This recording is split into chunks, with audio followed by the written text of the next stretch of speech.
Good morning, dear children. Today we will continue with the chapter 23, that is infectious diseases and how to prevent them. Children, let's recall what we have learned in the previous video. Yes, we have learned about the spread of disease through water and food. We have also studied about spread of disease by insects and by direct contact. Children, today further we are going to learn about an epidemic of diseases, prevention of infectious diseases, vaccination and public health service facility. Let's begin, children. The first one, an epidemic of disease. Now children, what do you mean by an epidemic of disease? Yes, exactly. When many people in one area get the same infectious disease all at the same time, then we say that there is an epidemic of disease.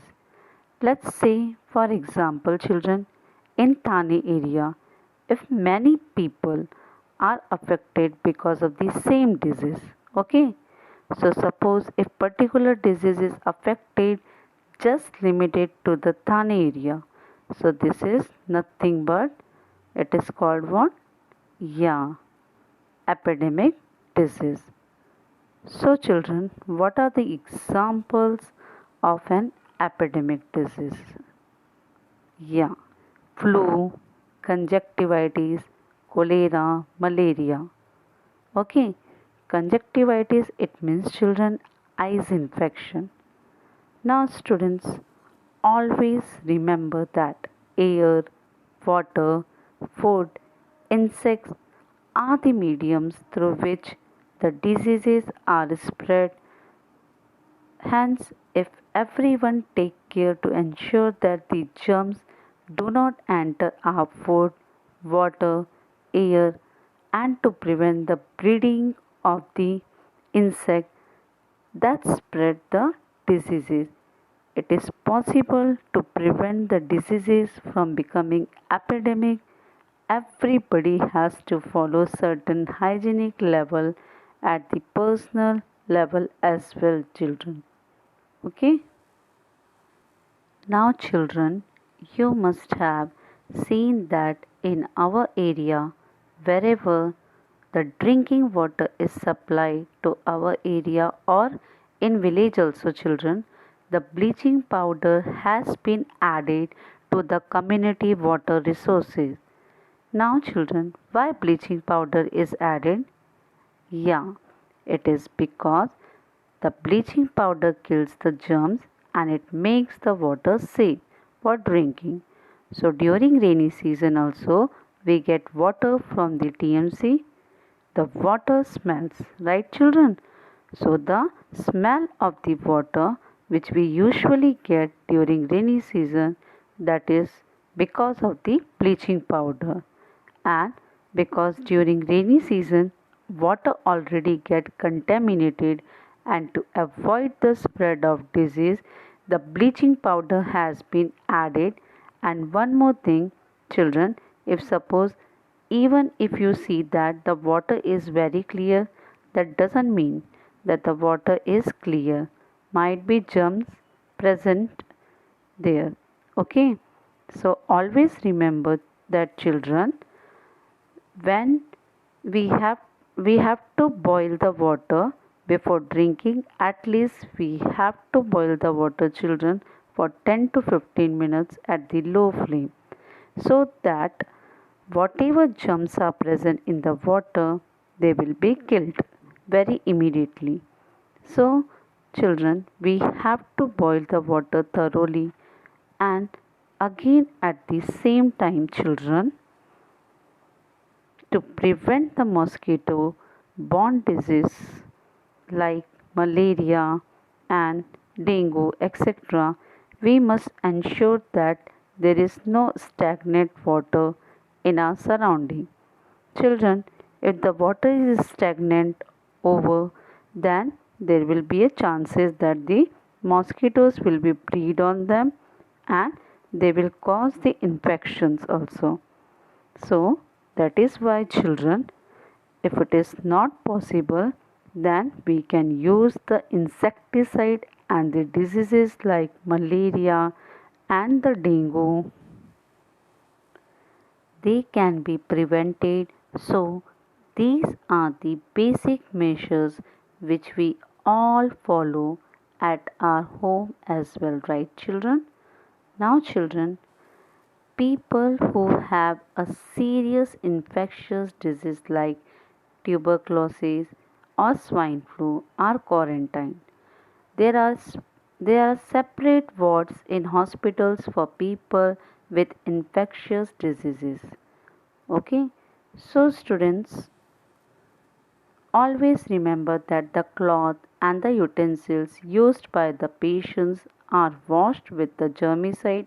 Always you have to be very careful because all these contagious diseases, they are spread rapidly from one person to the other person, and if we use the cloth and utensils of the patient with us, then there are the chances that we might also get the disease.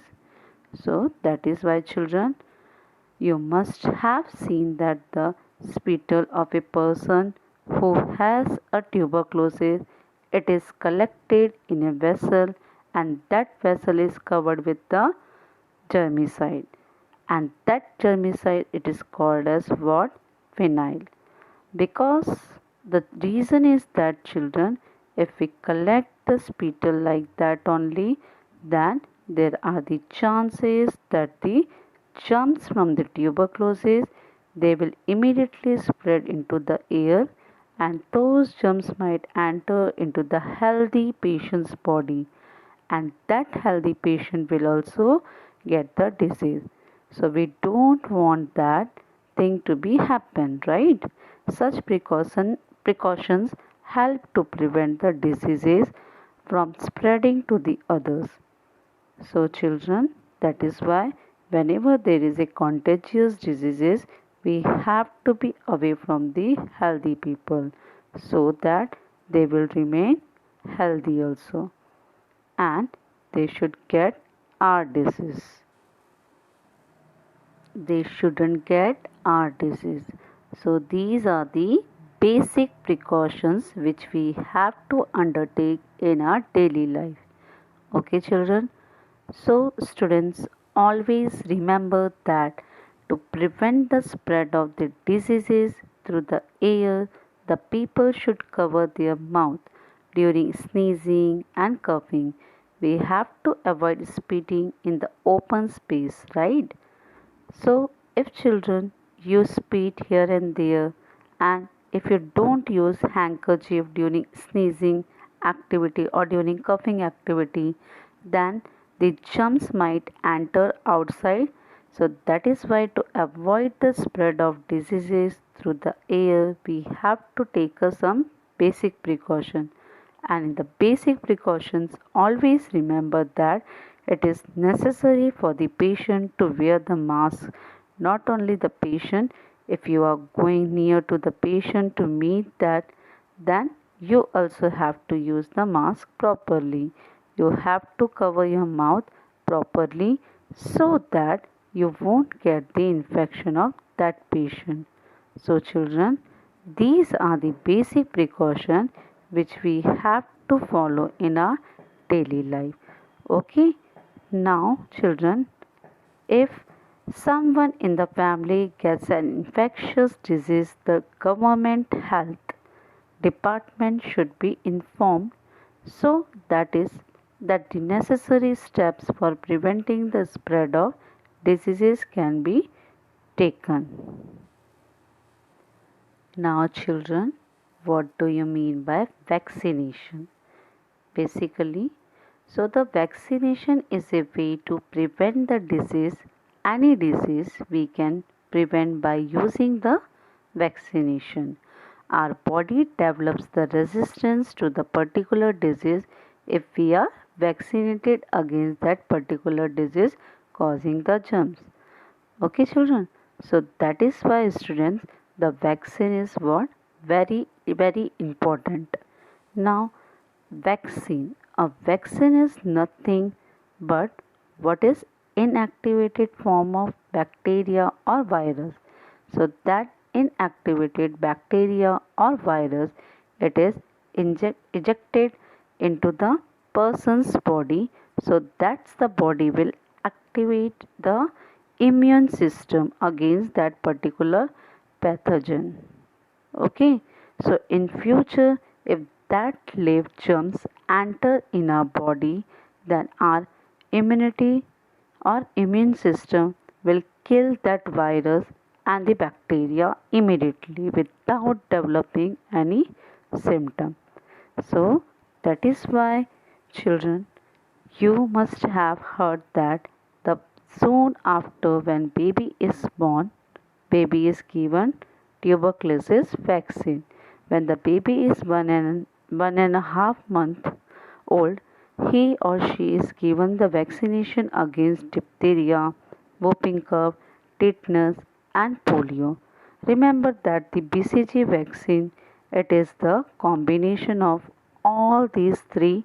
Okay, children, the BCG vaccine, it is also called as a triple vaccine, and mostly you must have seen that in each month on one Sunday we can say children are given polio vaccine too orally. Children,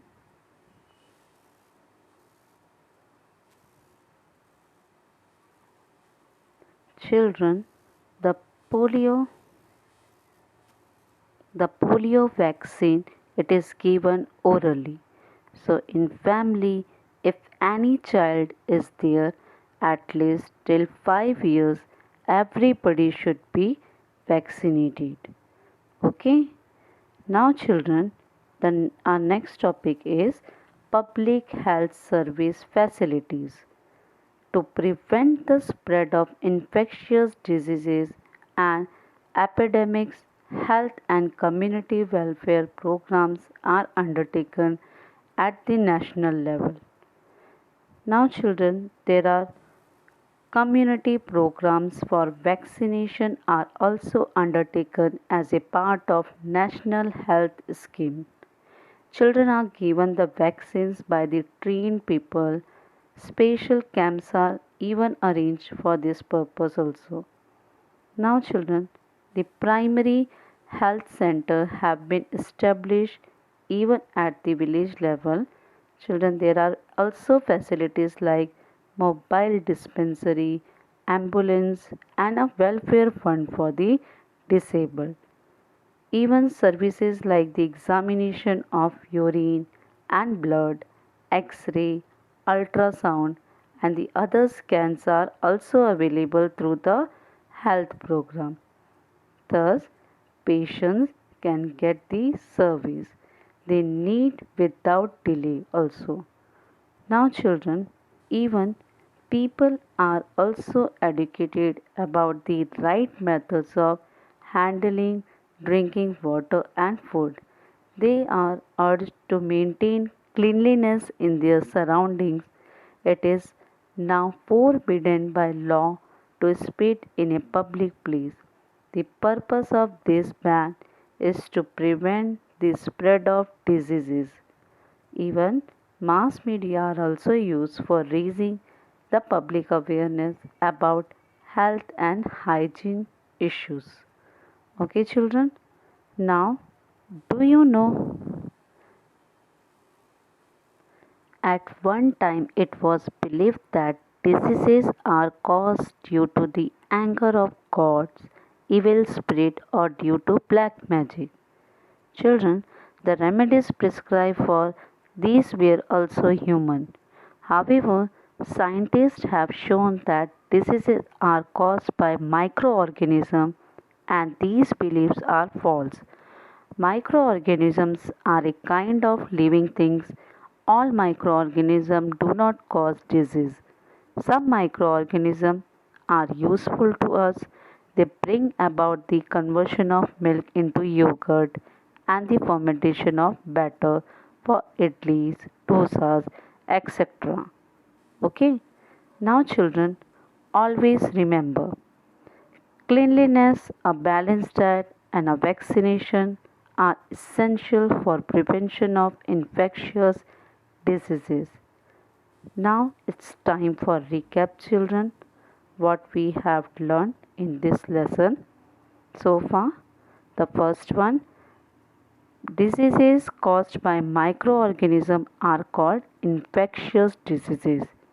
The second one, microorganisms that cause disease are also called germs.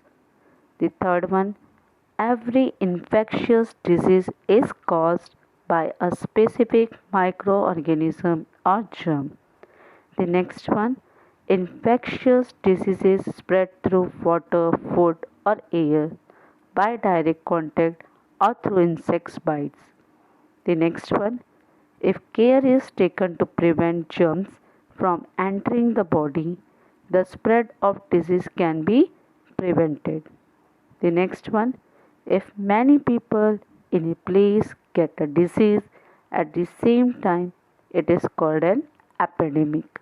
And the last one, vaccination is an excellent method of preventing disease. Okay, children, I hope you understood or enjoyed the lesson and learned about the infectious diseases and how to prevent them. Thank you. Stay safe.